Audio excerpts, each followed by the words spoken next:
साथियों, जब से उचित दर विक्रेता एसोसिएशन ने लखनऊ में खाद्य आयुक्त महोदय से मिलकर कंपनियों द्वारा दिए गए इलेक्ट्रॉनिक कांटे और ई पास मशीनों में घटिया किस्म का आरोप लगाया है, तब से यह कंपनियां जिन्होंने इलेक्ट्रॉनिक कांटे और ई पास मशीन दी हैं बौखलाई हुई हैं।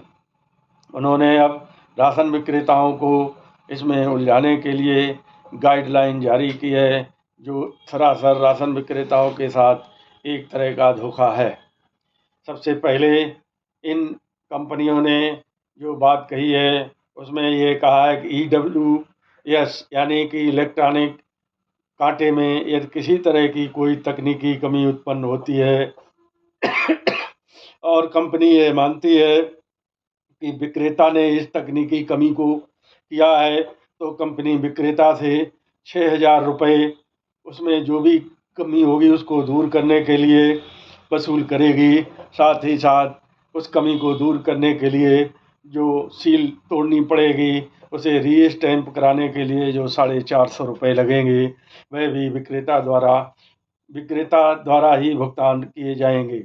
इस तरह से राशन विक्रेताओं को 6,450 रुपये यदि किसी भी तरह की इलेक्ट्रॉनिक कांटे में कमी आती है तो उससे वसूलने की तैयारी कंपनियों ने कर ली है।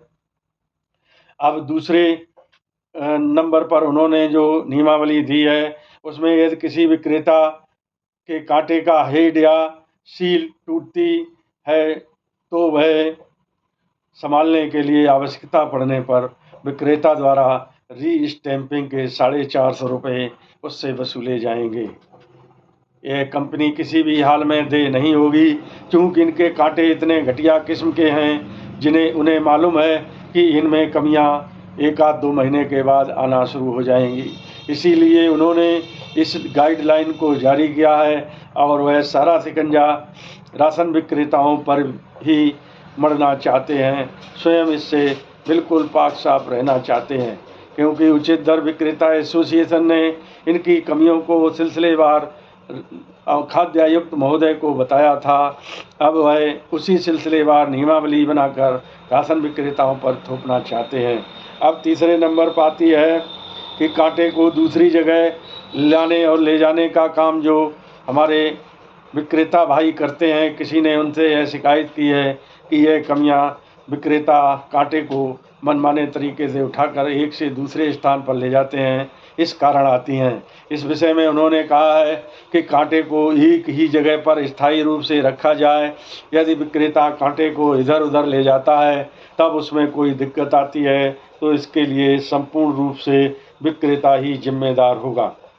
इसके बाद उन्होंने 3 नंबर पर एक और बात कही है कि कांटे में लोड आईडी और display card, Bluetooth, charging point आदि में यदि कोई कमी आती है तो वह संभालने के लिए जो भी खर्चा आएगा वह विक्रेता को ही वहन करना होगा, क्योंकि यदि हमारा ब्लॉक इंजीनियर यह मानता है कि यह तकनीकी कमी है तभी कंपनी इसमें अपना सहयोग करेगी, अन्यथा हमारा ब्लॉक इंजीनियर यदि कमी पैदा की हुई मानता है तो इसके सारे पैसे विक्रेता से वसूल किए जाएंगे।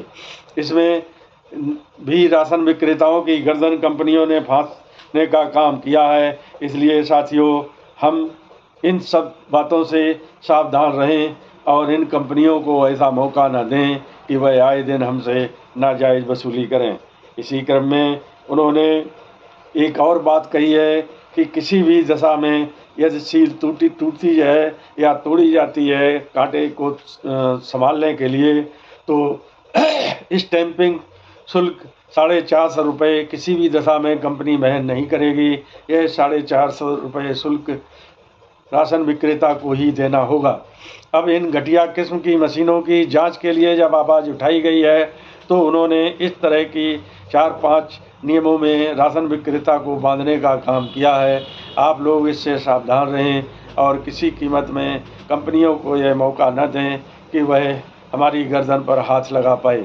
इसी तरह से ई पॉस मशीनों में जो लगातार विस्फोट हो रहे हैं उससे अपने आप को बचाएं। यदि विस्फोट होता है तो तुरंत अपने बूथ निरीक्षक को लिखित में शिकायत करें और शिकायत करने के बाद वहीं पर मशीन जमा कर दें। कोई भी वितरण की जल्दबाजी न करें। यदि आप लोग वितरण के हेतु जल्दबाजी करेंगे तो यह पैसा सारा कंपनियां आपसे वसूल करके तभी आपका वितरण कराएंगी। यदि वितरण होना है तो सरकार जाने या अधिकारी जाने, हम पैसे देकर ना तो ई पास मशीन और ना ही वेइंग स्केल को ठीक कराएंगे। यह हमारी बात आप लोग गांठ बांध लीजिए। जय हिंद, जय भारत, नमस्कार।